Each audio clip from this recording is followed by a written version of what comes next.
This morning, we continue our series, Taking a New Turn Today, a look at men and women who have changed course midlife to find new careers.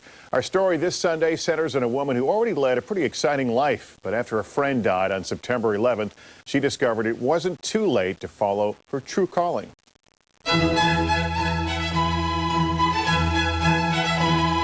The Culinary Institute is definitely the place to go. It was the best school I could have ever gone to. The Culinary Institute of America, located along the Hudson River in Hyde Park, New York.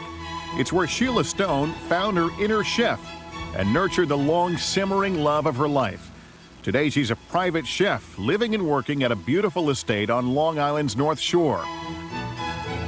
An amazing transformation for this Navy vet who enlisted right out of high school. I just decided to leave home and, go out on my own and do some adventure and then get some college education. The Navy taught Sheila about cameras, first still photography and later video. Never even held a camera before that. Eventually, she beat out hundreds for a coveted job, the White House television unit. We document the day-to-day activities of the President of the United States. We literally shot footage for history.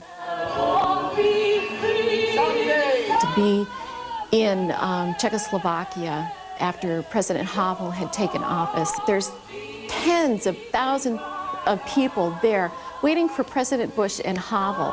And everybody's crying and they're swaying back and forth singing, "We shall overcome," when they don't know a word of English. It becomes addictive to watch world events pass before your eyes and to be the fly on the wall. But on the other hand, it had been a hard 4 years for my son, and I really wanted to get on with life and be more of a regular mommy. But after the White House came combat duty in Haiti and Somalia. She didn't quit until she'd finished 20 years active duty. And almost immediately got a job on Politics with Chris Matthews on America's Talking Network. She moved up quickly to the White House press corps with ABC News. Frankly, what I really wanted to do was something that had been inside of me all my life. And for me, it's part of being feminine. It's part of being a woman. Sheila fell in love with cooking as a child, watching her grandmother in the kitchen. I admit I call myself Susie Homemaker. And at the same time, my son has become a high school student and he needs his mother more. I decided that the best thing for both of us, for Shane and I, was to go home to Washington State to my family. So when she got back home, she took a restaurant job for $7 an hour. But 3 years later, facing bankruptcy, she decided to return to the White House press corps. It was September 2001.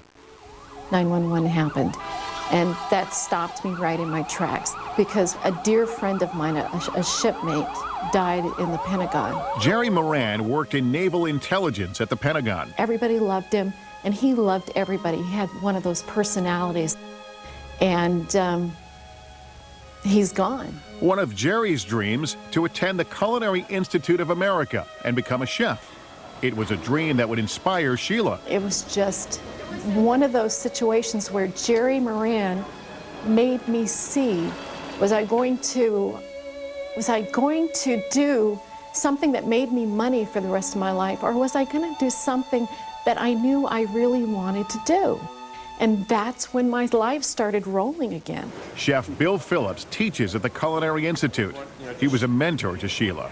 You just see that she loves this. I think her abilities are outstanding, and she's proven it through demonstrating every single day in her job. Today, Sheila is living her dream as a private chef. She cooks for Dion and Tom McGrath, and is considered family there. She's very good. And she's fun. And besides that, she always has a story.